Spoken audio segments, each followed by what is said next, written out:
Hello people, welcome back into this channel. So today we will unlock the features of the iPhone that can help you recognizing the musics that you accidentally heard on random place.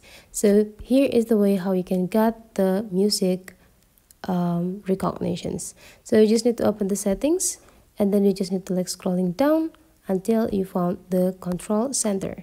So basically control center is the sometimes that in this upper side on the right corner, that whenever you swipe it down, so all of the control will be here to make you faster access or run the actions. So here, if you want to get the music recognition, you just need to open the control center on the setting and scrolling down, and there will be a button or options for music recognition, and then you just need to click this plus button so that those music recognitions button will be appear into your control center.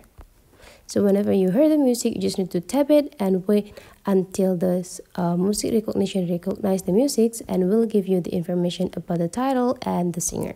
So that's for today's tutorial. Hopefully you enjoy it, and let's meet again into other tutorial.